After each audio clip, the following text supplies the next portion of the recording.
한 서당에서 훈장이 아이들에게 글을 가르치다가 자습을 시켜놓고 잠깐 졸고 있습니다. 그랬더니 그중에 말씀꾸러기 학생 하나가 말합니다. 훈장님, 저희들한테는 졸지 말라 해놓고 왜 좁니까? 이제 그랬더니 당황한 훈장이 이제 그렇게 말합니다. 내가 존 게 아니고 사실은 꿈속에서 중요한 분을 만났다. 누구를 만났는데요? 공자님을 내가 만나고 왔다. 아, 그렇구나. 조금 있다가 이제 훈장이 열심히 공자왈 맹자왈 가르치고 있는데 아까 그 질문했던 학생이 열심히 졸고 있습니다. 잘 됐다 싶어서 이제 매를 들고 머리를 한 대 톡 치면서 야, 이놈, 너 훈장님이 졸 때는 뭐라 하더니 너는 왜 조냐? 그랬더니 이 아이가 하는 말이 저도 꿈속에서 공자님을 만났습니다. 그러니까 이 훈장이 요놈 봐라. 그래. 그러면 꿈속에서 공자를 만났는데 공자님이 너한테 뭐라 하시더냐? 그러니까 이 아이가 대답하는 말이 우리 훈장님이 공자님을 찾아뵀나요? 물어봤더니 전혀 온 적이 없다 그러네요. 네. 부전자전이란 말이 있습니다. 그 아버지의 그 아들. 사전제전이란 말이 있습니다. 그 스승의 그 제자. 네. 교사들이 무심코 아무 생각 없이 던진 말들이 아이들에게는 사실 교육적으로 부정적인 영향을 줄 수도 있습니다. 내일은 스승의 날이고 또 교회력으로는 오늘이 스승의 주일입니다. 먼저 우리 학생들의 신앙교육을 위해서 열심히 섬겨주시는 우리 교회학교 각 기관의 선생님들에게 다시 한번 감사의 말씀을 드립니다.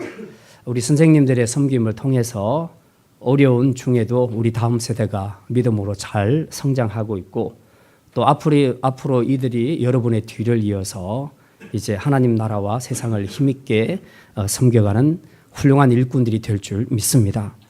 우리 성도님들도 이런 기회를 통해서 우리 대신에 어쨌든 교회 학교 교육을 맡아주고 있으니까 우리 선생님들에 대해서 다시 한번 감사의 뜻을 전하시고 또 많은 기도와 위로와 격려 속에서 함께 우리 다음 세대의 교육을 잘 감당해 줄 수 있기를 부탁을 드립니다. 사실 지금 한국교회는 굉장히 큰 위기에 봉착해 있습니다. 교회를 보고 사람들이 감동을 받지 않습니다. 그리고 이런 문제들뿐만 아니라 우리의 다음 세대가 거의 위기 상황에 놓여 있습니다. 세상의 문화는 굉장히 발달해서 아이들이 최첨단의 문화를 따라 가고 있는데 교회는 세상의 문화를 따라가지를 못합니다. 그렇기 때문에 한마디로 아이들 입장에서는 재미가 하나도 없는 것이죠. 근데 이런 재미가 없는 교회를 왜 나와야 되는가? 이런 동기부여가 전혀 안 되기 때문에 교회에서 아이들을 전도하고 양육하는데 옛날하고 저희들이 어렸을 때 주일학교 다녔을 때하고 비교했을 때 엄청나게 차이가 있습니다. 저희 때는 먹을 것도 별로 없고 놀이도 별로 발전하지 않았기 때문에 교회 가면 먹을 거 빵 주죠. 뭐 주는 게 많습니다. 그리고 놀아주는 것이 일반적으로 우리가 밖에서 노는 것보다 훨씬 재미있었어요.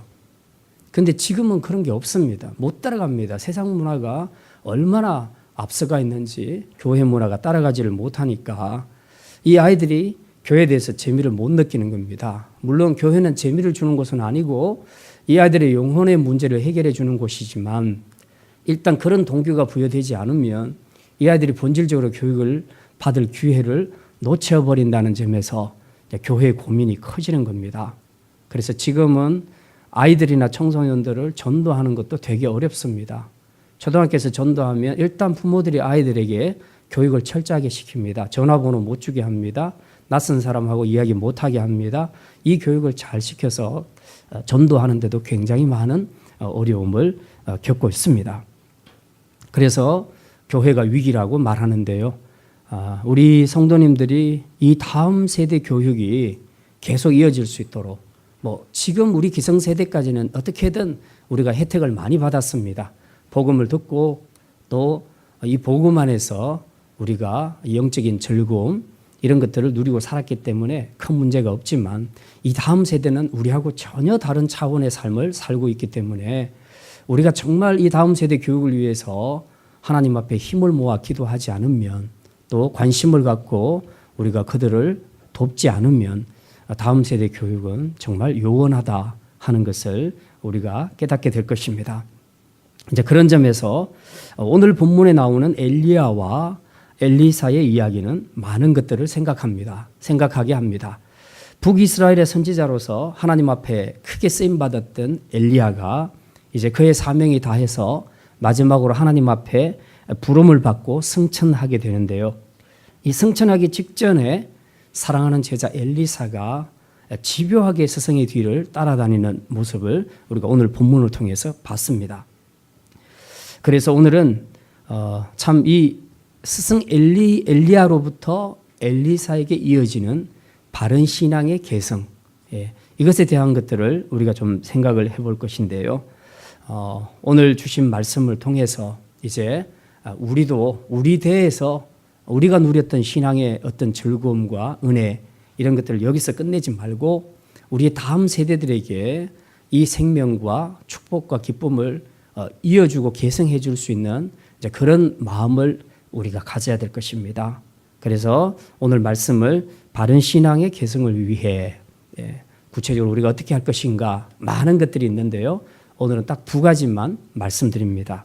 첫째는 바른 신앙의 계승은 존경받는 바른 스승에서 시작된다는 것입니다. 한번 따라합시다. 존경받는 바른 스승에게서 시작합니다. 뭐가요? 바른 신앙의 계승이. 바른 신앙의 계승이 되려면 첫째는 그걸 전해주는 사람이 있어야 되는데 그 스승이 그냥 스승이면 안 된다. 존경받는 스승이어야 한다. 그렇게 말합니다. 계승이라는 것은 말 그대로 선임자의 것을 그대로 이어받는 것을 계승이라고 말합니다. 그래서 계승한다 할 때 중요한 것은 첫째는 전임자의 상태입니다. 좋은 것은 전임자로부터 계승하고 안 좋은 것은 거기서 끊어내야 됩니다. 더 이상 이어지면 안 되죠. 가령 예를 들어서 우리가 북한이 지금도 계속해서 폐악의 길을 걷고 있는 것은 김정은의 할아버지 김일성 그리고 그 아버지 김정일 그 대대로 내려오는 계승에서 내려오는 이 악을 그대로 답습하기 때문에 그렇습니다. 이게 어느 대에서 중간에 끊어졌으면 될 건데 이게 계속해서 이어진다는 것이죠. 이 악의 모습들이 계승되게 되면 개인뿐만 아니라 나라 전체가 이렇게 불행한 길을 걷게 되는 것이고 세계 평화에도 큰 위협을 주게 되는 것이죠. 악한 것은 어쨌든지 우리가 살면서 우리 대에서 나의 부모를 통해서 또 우리 조상들을 통해서 받은 악한 것이 있다면 내 대에서 끊어 버려야 됩니다. 그리고 좋은 것이 있다면 우리는 그것을 다음 세대에게 물려줘야 하는 것이죠. 자, 하나님 나라도 마찬가지입니다. 훌륭한 지도자들의 신앙 그리고 그들의 사역들은 다음 세대에 계속 이어져야 합니다. 자, 그런 점에서 엘리야는 이 제자 엘리사가 볼 때 정말 계승받고 싶은 그런 참 훌륭한 지도자, 참 좋은 스승의 모델이라고 볼 수가 있습니다. 그럼 엘리야가 도대체 어느 만큼 훌륭한 스승이었는가, 훌륭한 지도자였는가? 몇 가지를 좀 예를 들 수 있는데요. 그 갈멜산에서의 전투를 아시죠? 북이스라엘의 아합 왕이라는 악한 왕이 있었는데 이 왕이 이세벨이라는 이방 여자와 결혼을 합니다.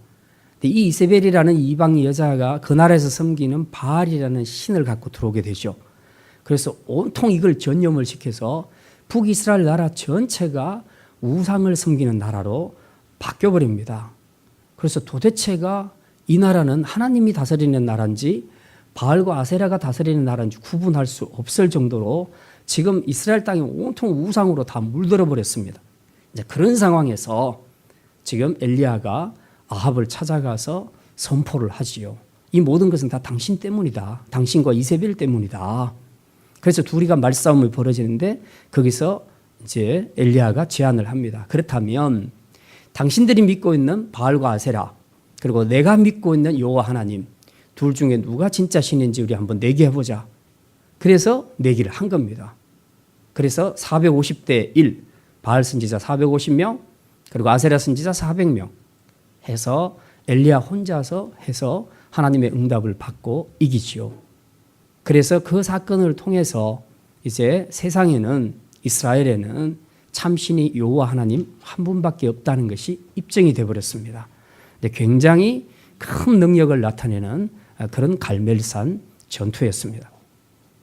자, 이런 위대한 선지자이기도 했고 또 이 기간 동안에 이제 비가 안 왔어요. 하나님께서 일부러 흉년을 허락하시는데 3년 6개월 동안 비가 안 옵니다. 그때 첫 스타트가 엘리야가 기도했을 때 하나님께서 하늘의 문을 닫아버립니다. 그리고 3년 6개월 뒤에 하나님께서 엘리야가 기도할 때 하나님이 문을 여셔서 마른 하늘에서 구름이 생겨서 비가 내리기 시작합니다. 굉장한 능력의 사역자였습니다. 그리고 이런 어려운 중에 자기를 도왔던 그 양식 얼마 남지 않은 그 기름과 밀가루를 가지고 빵을 만들어 대접했던 그 사르밧의 과부, 그 과부가 이 흉년이 끝나는 날까지 계속해서 양식을 공급받았다는 겁니다. 그리고 과부의 아들이 죽었을 때에 엘리야가 그를 죽은 자 가운데서 다시 일으켰던 것이죠. 엘리야는 한마디로 하나님의 능력을 아주 힘있게 나타낸 그런 능력 있는 선지자였습니다. 자, 그럴 뿐만 아니라 엘리야가 했던 중요한 두 번째 사역이겠습니다. 오늘 우리는 그걸 좀 배울 건데요. 후배 선지자들을 양육했다는 겁니다. 아까 우리 3절부터 봤습니다. 베델을 가고 그 다음에 여리고로 가고 계속해서 요단으로 계속 이동해 가는 과정에 보면요. 거기에 선지자들의 무리들이 많이 있습니다. 이 선지자들의 무리가 무슨 말을 하냐 하면 우리 3절 말씀 우리 같이 한번 보겠습니다. 3절 같이 읽습니다. 베델에 있는 선지자들의 제자들이 엘리사에게로 나와 그에게 이르되 여호와께서 오늘 당신의 선생을 당신의 머리 위로 데려가실 줄을 아시나이까 하니 이르되 5절에도 보면 똑같이 그런 얘기를 하고 있거든요. 선지자들의 무리가 있는 것을 우리가 보게 됩니다. 이게 뭐냐 하면 사무엘 이후로 그 이스라엘이 영적으로나 도덕적으로 무너져 가고 있을 때에 그 하나님이 남겨두신 믿음의 사람들이 있었습니다. 청년들이, 특별히 청년들이 있었습니다. 이 사람들이 우리가 이렇게 살면 안 되겠다. 그래서 한 곳으로 모입니다. 모여서 위대한 지도자들을 통해서 가르침을 받게 됩니다. 그 첫 번째 선생이 사무엘이었고요. 그 뒤를 이어서 엘리야와 엘리사가 이 선지자들을 가르치게 됩니다. 말하자면 선지학교, 지금으로 말하자면 신학교가 세워진 겁니다. 이 신학교를 통해서 지금 엘리야가 열심히 가르쳤죠. 그래서 엘리야는 뭐 신학교 교장이나 아니면 교수쯤 그렇게 지금으로 말하자면 그렇게 비유할 수 있겠습니다. 자, 굉장히 후학을 위해서 열심히 가르쳤습니다. 자, 그런데 지금 우리가 그 갈멜산에서 보면요, 그 전투에서 승리하고도 엘리야가 나중에 로뎀나무 아래 가서 다 퍼져버리죠. 하나님, 저는 더 이상 못하겠습니다. 이제 이세벨이 갈멜산 전투를 듣고 화가 나서 너 엘리야 너 잡으면 내가 죽여버릴 거야. 그 말을 듣고 엘리야가 무서워서 도망가지요. 도망가다가 로뎀나무에서 자기가 내가 이렇게 사느니 그냥 죽는 게 낫겠습니다. 이제 그런 이야기를 합니다. 그때 하나님께서 떡과 물을 주시면서 위로하시면서 이런 말씀을 하시죠. 너 외에 내가 바알에게 무릎 꿇지 않은 자 몇 명? 7,000명을 남겨두었다. 그런 말씀을 합니다. 그 7,000명 속에 누가 들어가냐 하면 이 시대 선지학교 신학생들입니다. 이 무리들이 있었다는 것이죠. 그러니까 지역적으로 당시 베델과 여리고에 상당히 많은 선지 학생들이 있었는데 오늘 본문에 보면 하나님이 엘리야를 하늘로 불러가실 때에 그때에 그 사실을 이 선지 학교 신학생들한테도 다 알려줬다는 겁니다. 그래서 아까 우리 3절과 5절을 읽어봤지만 이 사람들도 다 알고 있어요. 엘리야가 어떻게 마무리를 할 것인지 어떻게 하나님 앞에 부름 받는 것인지 그는 승천의 방법으로 그렇게 부름을 받는다 하는 것을 이 제자들도 다 알고 있었다는 겁니다. 자, 이처럼 엘리야는 하나님의 능력을 나타내는 훌륭한 지도자일 뿐 아니라 암울하고 어두운 시대를 말씀과 믿음으로 잘 극복할 수 있도록 다음 세대 학생들, 다음 세대 청년들을 양성하는 데 크게 힘썼던 훌륭한 스승이었음을 우리가 알 수 있습니다. 사실 시대를 살려내는 것은 교육입니다. 세상에서도 교육이 큰 힘이고 신앙 세계에서도 신앙 교육이 큰 힘입니다. 신앙적으로 교육을 잘 받아야 다음 세대가 잘 성장해서 이제 선임자처럼 하나님 나라의 훌륭한 일꾼들이 될 수 있는 것입니다. 엘리야는 이것을 알았고 그래서 자기가 세상을 떠나도 계속해서 자기 뒤를 이어서 이 사역을 해줄 그런 제자가 후임자가 필요했던 것이죠. 그런데 누구를 지목할 것인가? 여기 보면 선지자들의 무리들 신학생들이 굉장히 많습니다. 이 사람들이 나중에 다 지도자가 될 것이라고 생각한다면 이 중에 누가 엘리야의 뒤를 이어서 그 사역을 계승할 것인가? 근데 하나님께서는 딱 점 찍어 놓으셨습니다. 누구를? 엘리사를. 열왕기상 19장 19절부터 보면요. 엘리야가 살아있을 때에 하나님께서 엘리사를 부릅니다. 그래서 일찍이 엘리야의 후계자로 하나님이 세우십니다. 지금 엘리야는 이것을 알았다는 거죠. 그래서 이게 바로 다음 세대에 대한 비전이고 교육입니다. 우리가 다음 세대 교육을 할 때 선생님들이 또 우리 부모님들이 꼭 기억해야 될 것은 제가 보면 좀 안타까운 부분들이 있습니다. 그 부모님들의 신앙을 볼 때는 굉장히 훌륭해요. 근데 자녀들은 이상하게 그게 안 되는 가정들이 종종 있습니다. 선생님들의 신앙은 되게 좋은데 그 밑에서 배우는 아이들은 또 그렇지 못한 아이들이 있습니다. 이게 참 어려운 이야기죠. 물론 그게 다 선생님 책임이고 부모님 책임이라고 말할 수는 없겠지만 우리가 꼭 명심해야 될 것은 나만 잘 믿고 나만 신앙생활 잘하고 교회를 잘 섬기면 된다 이렇게 생각하면 곤란하다는 겁니다. 내가 그렇게 열심히 하나님 나라를 섬김에 있어서 받았던 그 은혜와 축복들 이것들을 우리의 다음 세대에게도 내가 물려줘야 된다는 거죠. 또 다른 나와 같은 제자를 만들어내야 된다는 겁니다. 그래서 이래서 나온 것이 제자 훈련이다.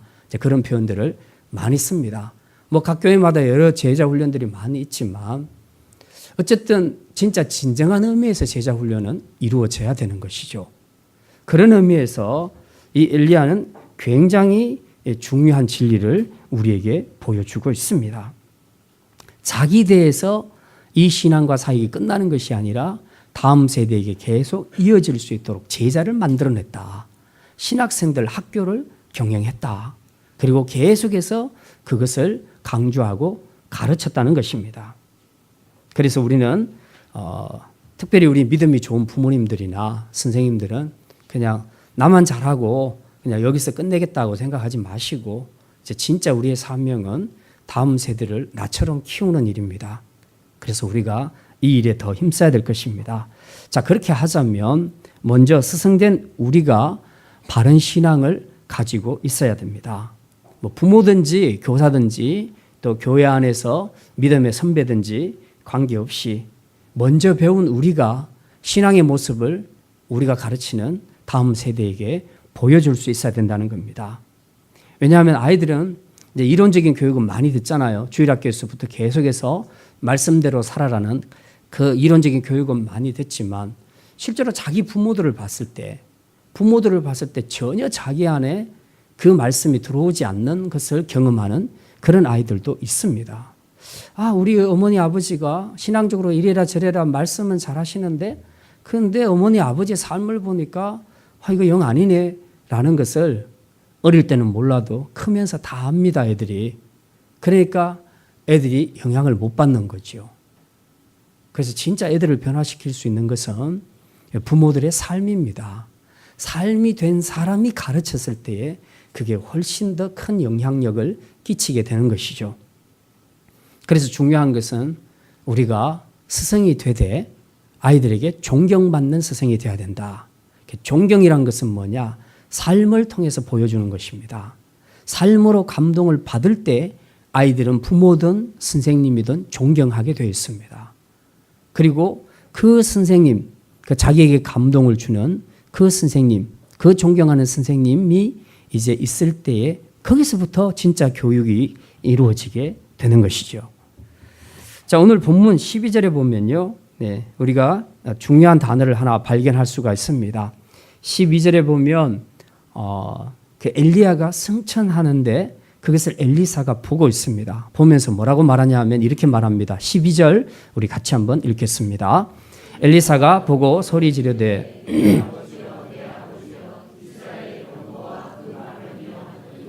예.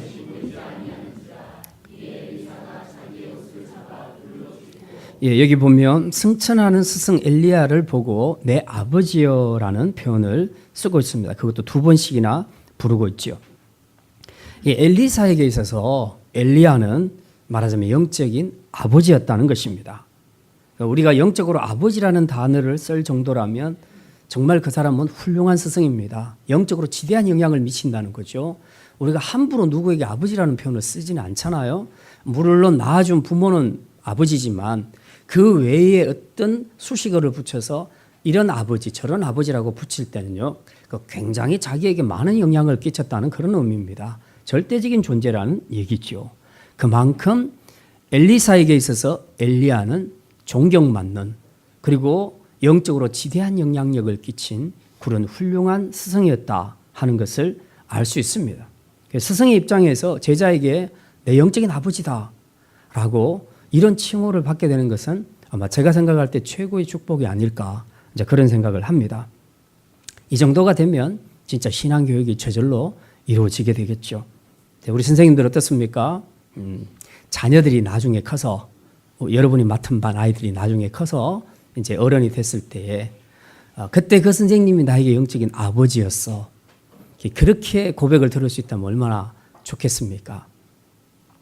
정말 우리가 많은 영역에서 가르치고 있지만 영적인 아버지라는 얘기를 듣는 것은 굉장히 어려운 이야기입니다. 오늘 그런데 엘리야는 엘리사, 제자 엘리사에게 영적인 아버지라는 칭호를 듣게 됩니다. 그러니 이 정도 되면 영적인 교육은 아주 쉽게 이루어지게 되는 것이죠. 여러분은 가정에서 자녀들에게 정말 존경받는 부모라고 생각하십니까? 우리 주일학교 중고등부 선생님들, 여러분은 정말 여러분이 가르치는 제자들로부터 존경을 받는 교사라고 생각을 하십니까? 저는 솔직히 저도 이 질문 앞에서는 자신이 없습니다. 하지만 이제부터라도 우리 모든 믿음의 선배들, 부모들, 교사들이 바른 신앙의 모습을 통해서 우리의 다음 세대들에게 존경받는 스승이 되어서 우리가 믿고 섬기는 모든 바른 신앙을 우리의 다음 세대들에게 잘 물려줄 수 있는 그런 훌륭한 스승들이 다 되시기를 주님의 이름으로 축원합니다.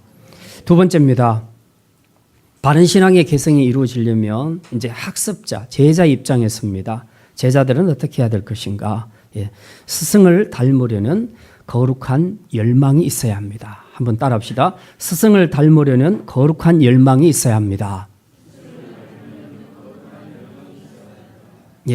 지금 엘리야가 승천해서 하늘로 올라가는데요. 자, 문제가 엘리사 입장에서 지금 위기의식을 느낍니다. 혹시 여러분이 감을 잡을 수 있겠습니까?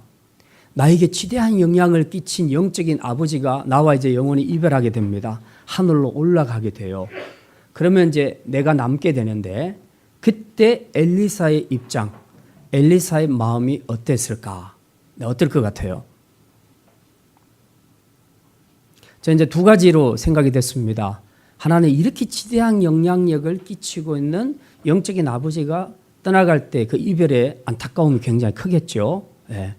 그 두 번째는 저 훌륭한 사역자가 가고 난 다음에 내가 이제 그 사역을 맡는 후임자가 될 것인데 나는 과연 내 스승만큼 해낼 수 있을까 하는 두려움이 없겠습니까? 충분히 그럴 수 있겠죠. 그 여호수아도 모세가 죽고 난 다음에 그것 때문에 되게 힘들어했어요. 두려워했어요.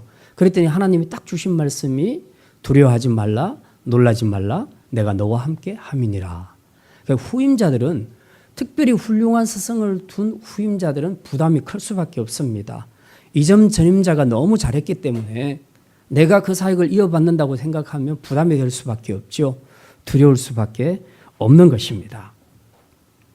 자, 어쨌든 하나님께서는 지금 엘리사를 그 엘리야의 후임자로 분명히 점을 찍어 주셨는데요. 그런데 엘리사 입장에서 볼 때는 이 부담이 너무 컸던 겁니다. 그래서 이제 내가 지금 이런 상황에서 이대로 엘리사 선생을 보내게 되면 이게 뭔가 지금 내 마음속에 불안과 두려움과 긴장이 있을 수 있다는 거, 이런 것들을 생각하게 된 겁니다. 그래서 이제 엘리사는 이런 부담감 때문에 계속해서 그 스승 엘리야를 따라가게 되지요. 2절부터 그 6절까지 쭉 보면요, 어디를 가냐 하면 처음엔 길갈에서, 그 다음 베델로 가고, 그 다음 여리고로 가고, 그 다음 요단으로 가게 됩니다. 계속 이제 승천하기까지 그 코스인데요. 예. 이렇게 가는 곳에 엘리사가 계속 따라갑니다. 그랬더니 엘리야가 따라오지 말라고 당부하죠. 네. 그 2절 말씀을 보면 이렇게 기록이 되어 있습니다. 우리 2절 같이 한번 읽겠습니다. 엘리야가 엘리사에게 이르되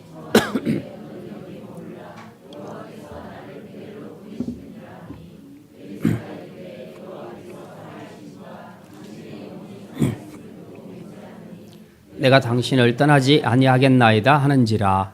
이에 두 사람이 베델로 내려가니. 4절과 6절에도 똑같아요. 이동하는 곳마다 계속 이런 대화를 주고받고 있습니다. 끝까지 양보하지 않는 그 엘리사의 집요한 모습을 우리가 보게 됩니다. 이거 보면서 엘리사 엄청 선생님 말 안 듣네, 이렇게 고집이 세네, 이제 우리가 인간적으로 그렇게 생각할 수도 있겠지만 사실 여기서 말하는 것은 그런 의미가 아니고요, 영적인 겁니다. 지금 엄청난 부담, 스승이 떠났을 때 그 이별하는 안타까움보다도 더 큰 것은 이제 이 스승이 가고 난 그 빈자리, 그 사역을 내가 감당할 수 있을까?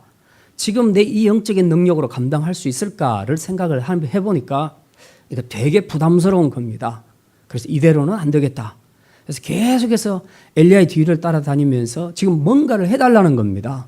이대로 가시면 지금 내 상태로는 당신의 사역을 내가 이어받을 수 없습니다. 그러니 지금 뭔가를 좀 해주셔야 되겠습니다. 지금 그 이야기죠. 그래서 그 내용들이 이제 나옵니다. 9절에 보면요, 우리 9절 말씀 우리 같이 읽겠습니다. 건너매 엘리야가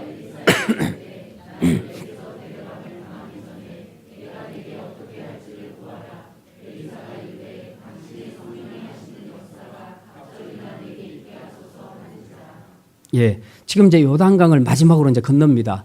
요단강을 딱 건너면 모압 땅에서 이제 거기서 승천을 하게 됩니다. 근데 건너가기 전에 제자들의 무리들이 다 지금 쳐다보고 있습니다. 어떻게 하나님 앞에 불림 받을 것인가? 사실 그렇잖아요. 제가 이 계시를 받고 엘리야처럼 막 승천한다는 소식을 여러분이 안다면 다 보고 있지 않겠습니까? 그래서 뭐 집에서 밥 하던 거 다 놓고 와서 우리 목사님 어떻게 하늘로 올라가는가 궁금해서라도 다 나올 거 아닙니까? 그 제자들이 전부 와서 지켜보고 있는 거예요.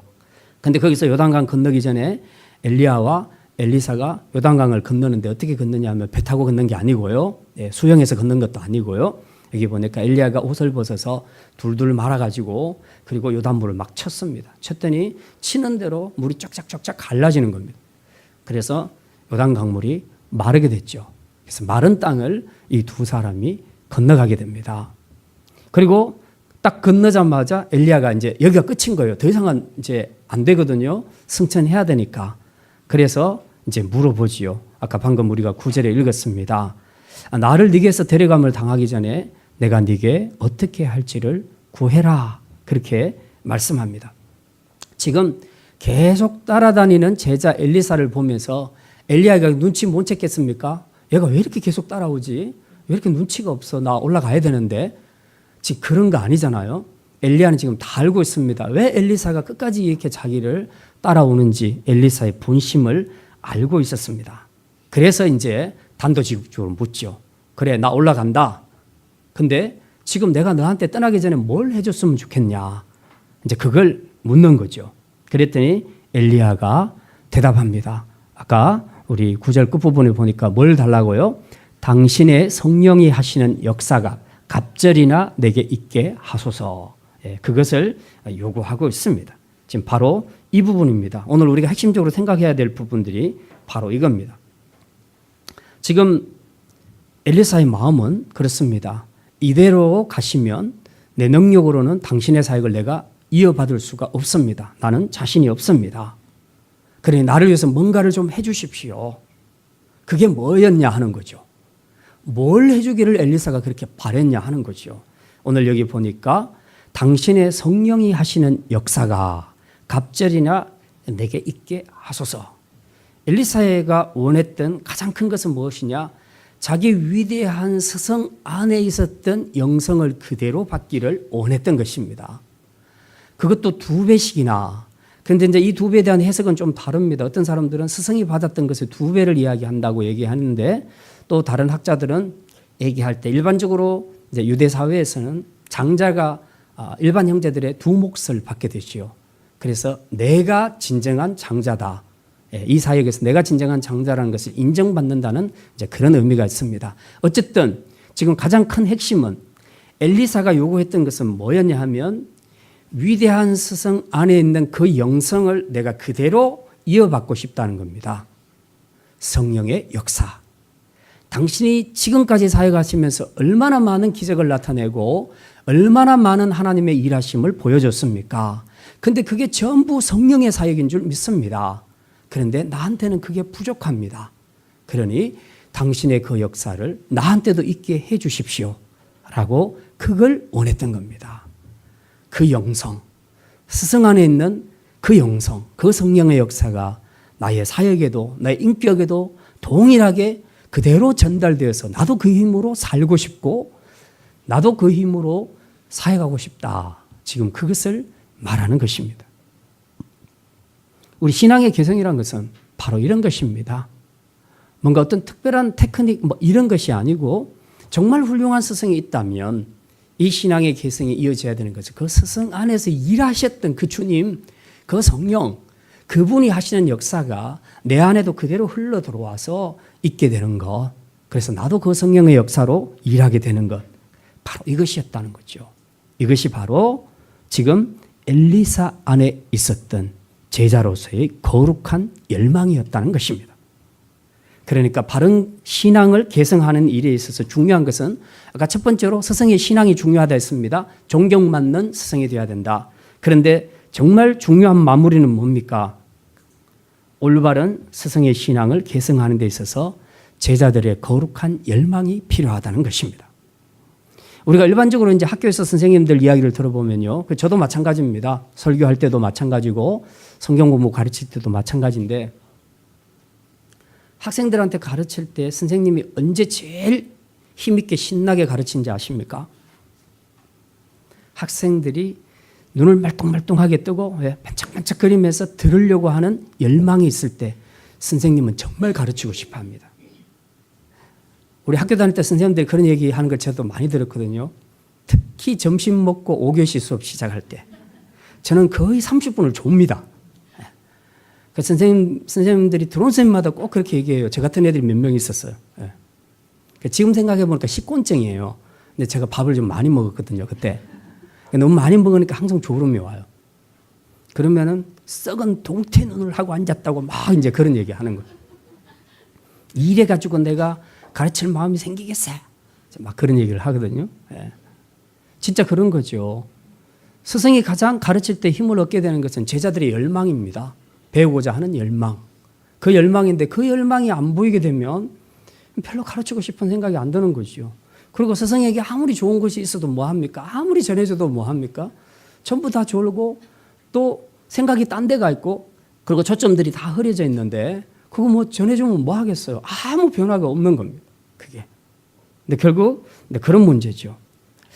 근데 참 신기한 것은 사람들이 세상에 대한 욕망에는 엄청 눈이 말똥말똥합니다. 내 목표는 앞으로 몇십억을 버는 것이야. 뭘 하는 것이야. 이런 욕망들이 굉장히 뚜렷한 분들, 비전이 뚜렷한 분들이 있습니다. 그런데 이 영적인 욕망은 너무너무 없는 거예요. 세상의 욕망과 영적인 욕망들이 너무 차이가 납니다. 그래서 세상적으로는 그런 욕망 갖고 열심히 일하니까 뭔가를 더 많이 누릴 겁니다. 그래서 좀 부자가 되겠죠. 근데 그 속을 보면 영적으로는 너무 가난한 거예요. 너무 가난한 거예요. 참 안타까운 일입니다. 우리가 세상에 대한 욕망을 가지면 세상 것은 취할 수 있을지 몰라도 영적으로는 아무것도 가질 수가 없습니다. 마찬가지로 우리 그리스도인들이 거룩한 열망을 가지게 되면 엘리사처럼 하나님으로부터 거룩의 능력을 받아 영적인 부자가 되는 줄 믿으시기를 바랍니다. 오늘 본문 14절에 보면 엘리사는 정말 그러면 어떻게 됐을까? 이 엘리야 안에 있는 성령의 그 역사를 갑절이나 받았을까? 뭐 조건을 그렇게 내겁니다. 내가 올라가는 것을 보면 너한테 일이 이루어질 것이다. 아니면 안 될 것이다. 그렇게 말했는데 실제로 보게 됐어요. 그리고 이제 그가 이 성령의 역사를 그 능력을 받게 됐다는 것이 14절에서 입증이 되고 있습니다. 14절 말씀 우리 같이 한번 읽겠습니다. 엘리야의 몸에서 떨어진 그의 겉옷을 가지고 물을 치며 이르되 엘리야의 하나님 여호와는 어디 계시나이까 하고 그도 물을 치매 물이 이리저리 갈라지고 엘리사도 걷느니라. 첫 번째 받은 증거가 바로 이겁니다. 그래서 엘리야가 성천할 때 떨어뜨리고 간 그 옷을 자기도 말아서 쳐봤습니다. 그랬더니 진짜 물이 갈라지는 거예요. 그건 옷에 능력이 있는 게 아니에요. 옷은 아무것도 아닙니다. 그 옷을 누가 붙잡았냐 하는 거죠. 능력을 이어받은 엘리사가 붙잡고 치니까 갈라지는 겁니다. 그 뒤에 많은 제자들이 그 옷 갖고 자기들이 한번 쳐봤어요. 갈라졌을까요? 안 됩니다. 결국은 그겁니다. 우리가 하나님 앞에서 정말 이 거룩한 열망을 가지고 구하면 하나님께서 주신다는 것입니다. 이 열왕기하 뒷부분 3장부터 보면 그때부터 이제 엘리사의 사역이 본격적으로 이어지는데요. 정말 스승 엘리야를 능가하는 엄청난 역사들이 나타나는 것을 우리가 보게 됩니다. 무슨 말입니까? 결국 위대한 스승 아래에서 위대한 제자가 나오게 되는 것입니다. 이는 스승의 가르침 속에서 스승 안에 있는 하나님의 능력을 보는 엘리사의 영적인 시각과 거룩에 대한 열망이 만들어낸 결과인 것입니다. 사모하는 자는 반드시 받게 되는 줄 믿으시기를 바랍니다. 이제 우리 안에 어떤 열망을 가지냐에 따라서 여러분은 그 열망대로 받게 될 것입니다. 세상적인 것을 원하면 세상적인 것을 받게 되지만 그러나 영적으로는 가난뱅이가 될 것입니다. 그러나 우리가 거룩한 열망을 가지게 되면 여러분은 영적으로 부자가 될 것입니다.